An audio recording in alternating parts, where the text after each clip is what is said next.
বরগুনার পাথরঘাটা উপজেলা পাথরঘাটা পৌরসভার নাগরিকদের পবিত্র ঈদুল ফিতর উপলক্ষে সরকারি চাল দেওয়া হয়েছে। পাথরঘাটা পৌরসভার নিকটে পাথরঘাটা কে মডেল সরকারি মাধ্যমিক বিদ্যালয় প্রাঙ্গণে আজ সকাল থেকে এই কার্যক্রম চলে। সকল নাগরিকদের 10 কেজি করে চাল উপহার দেওয়া হয়। এ সময় দীর্ঘক্ষণ ধরে লাইনে দাঁড়িয়ে থাকার পরও ধীরগতিতে চাল দেওয়ার অভিযোগ পাওয়া যায়। চাল গ্রহণ করার জন্য অনেক মানুষের ভিড় দেখা যায় এখানে।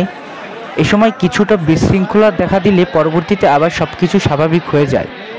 পাথরঘাটা পৌরসভার বিভিন্ন ওয়ার্ডের নাগরিকদের চাল দিতে দেখা গেছে, তবে সবচেয়ে বেশি ভিড় ছিল 6 নম্বর ওয়ার্ডের লাইনে। এছাড়াও 7, 8, 1 নম্বর ওয়ার্ডেও 1 নম্বর ওয়ার্ডের নাগরিকদের এখানে চাল দিতে দেখা গেছে। এ সময় উপহারকৃত চাল গ্রহণ করতে আসা নাগরিকরা আমাদের জানান, সাধারণ জনগণ আছে তাদের মধ্যে চাল বিতরণ বছরে কি একবারই দেয় না সারা বছর? বছরে বলতে প্রতি উৎসবই দেওয়া হয়, এটি কোরবানিকে, তারপর আলাদাভাবে প্রস্তুতির মাধ্যমে দেওয়া হয়।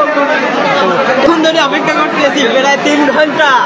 এটা হলে যে সরকারি চাল দিতে আছে এ জায়গায় একটু ঠেলাঠেলি অবশ্যই হবে, তাই আমাদের ধৈর্য নিতে হইবে।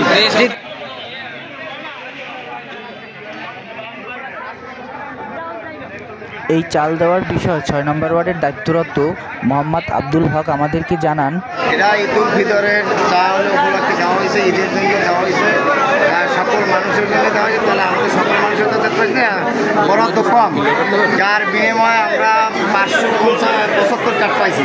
10 কেজি করে আমরা 575 জন্য দিতেছি। এটা কত পাওয়ার মতো, এটা কত মানে কতটি পরিবার পাবে এবং এটা কি মানে 575 পরিবারই পাবে? 575 পরিবারই পাবে, এক একজন করে মানে 10 কেজি করে। এটা কি পৌরসভার সব ওয়ার্ডগুলো দিতে হবে? শুধু 6 নম্বর ওয়ার্ডের জন্য। 6 নম্বর ওয়ার্ডের জন্য আপনারা মানে এই যে 500 পরিবার, এবং অন্য ওয়ার্ডেও কিরকম দেওয়া হয়? যেরকম খানা ওই রকম আর কি দেওয়া হয়েছে, ওইভাবে দিচ্ছে। জি, ধন্যবাদ আপনাদের। ধন্যবাদ। চাল দেওয়ার এই কার্যক্রম সকাল 10টা থেকে শুরু হয়ে দুপুর 1টা পর্যন্ত চলবে বলে জানা গেছে।